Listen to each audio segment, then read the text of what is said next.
Good morning, members. The NBA offseason is one of the most wildest times of the year. Teams try to upgrade, players try to get paid, and the new guys try to come in and take some spots. Summer League is just around the corner, and then camps, then the season. It goes by so fast, and with that being said, let's see this offseason's biggest winners and losers so far. The 76ers have made the biggest splash in free agency this offseason, getting the big fish everybody wanted in Paul George and rounding out their bench nicely with acquisitions of Andre Drummond and Eric Gordon. Although they lost Tobias Harris, but with all due respect, fuck Tobias Harris, man. He's been stealing money from them for years, and the Pistons will be nice for him and his agent, who's probably going to get 50% of that bullshit. But yeah, with Oubre and Maxi's extensions, it's up for the Sixers. But do they match up with the Celtics? That's the question every team should ask themselves. Do we have the mismatches, or do we have the athleticism to guard? Personally, them and the Knicks are 2 and 3, and that makes the most sense on paper right now. OKC is getting better and better without losing any key pieces. Let me say that again, without losing any key pieces. Totally different from most of these teams. Only losing P. Giddy, but gaining a player that fits their system overall better than the base talent Giddy possesses. Combine that with stealing Hartenstein from the Knicks, it has been a great start for the youngest first seed of all time. Although Hartenstein may be overpaid with a 3-year deal worth $87 million, it secured OKC the one thing they needed: rebounding. This Thunder team were also second worst in the NBA for defensive rebounding rate and fourth worst for the offensive rebounding rate. That's actually fucking terrible. To still be the first seed in this NBA is insane. Sam Presti even said he doesn't care about rebounding, but still got a great rebounding big to pair with Chet just for the hell of it. This key acquisition is going to help against these larger teams such as the Nuggets, Timberwolves, and Mavs in the West. Aaron Wiggins and Isaiah Joe are both returning, and they are staples in the rotation for this year, and I could see them with more minutes because Hayward and Giddey are leaving. With the potential starting fives, I see two types of rotations for the Thunder: a fast lineup and a big one. Fast, Shai, Caruso, Dort, Williams, and Chet. A large lineup: Shai, Dort, Williams, Chet, and Hartenstein. Both of these lineups are what I could see OKC rolling with.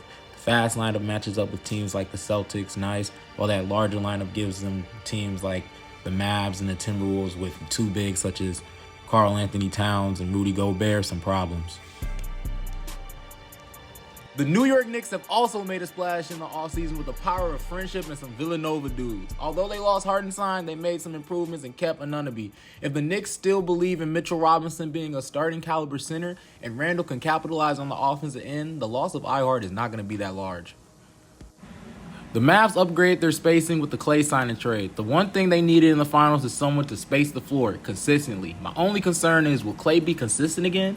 He's getting less attention, but being the only set shooter with the Mavs, I would love to see how this team will play, especially Derrick Jones Jr. being gone. Losing that athletic wing to defend may be a piece that was undervalued. Maybe if they had enough space for Sadiq Bey or Alec Burks, but there isn't much left on the market. Another team that I've been seeing making moves this offseason, but I could see making something better, are the Lakers.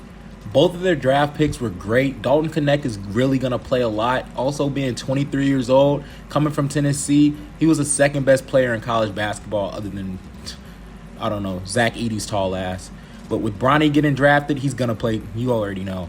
But I could see a play for DeRozan if DeRozan can shoot the fucking ball. But I don't know if that's possible. I don't know if the spacing is really going to work out. But the Lakers are known for picking up names over fit. But my only concern is, will the Lakers be able to pick up a backup big for Anthony Davis, since Jackson Hayes is not reliable? I'm high on Hayes' potential, but he hasn't proven or shown enough yet. The market is small, and do you think Cody Zeller or a 36-year-old JaVale McGee is the answer? Though they had a great draft, they lost out on Klay, and now LeBron is about to sign a max and say, fuck the team, play my son, because there's no key free agents left. A guy I like for the Lakers is Kyle Anderson, though. A tall, lengthy, smart player who can be plugged in at any moment and contribute. One of the losers of free agency in the offseason to me are the Magic. Only getting KCP when in prime position to either get Klay or PG is a major fucking L. Shit, I would have been better with Tobias Harris. Bring him back to Orlando with KCP. But KCP is a starting two guard, and Gary Harris is a great backup. I think getting rid of Fultz or trading for some more wing depth is important, unless Gary Harris is going to slide to the 3 a little bit more. Look, man, my hottest take is that the Bulls will be a playoff team this year. The Bulls will be a playing team for sure, like every year. But I feel like Josh Giddey has the potential to average 18, 10, and 7. Even though he's had some trouble with the law and we joke about that shit, he just needs the right players around him. Keep in mind, when averaging over 30 minutes, he averages 14.5, 7.8 rebounds, and 6 assists while shooting at least 30 from the three. He's not a knockdown shooter, but it's been 3 years. It takes players some time to adjust to an NBA three. He's talented, and he keeps it up as a pure professional. Keep in mind, he's playing in the East. Not that much strong guard play in the East other than at the top of the standings and Trae Young. Giddey matches up well with a lot of teams in the East, and I could see a Halliburton type of explosion or calmer improvement. But for sure, he's almost putting up a double-double a night.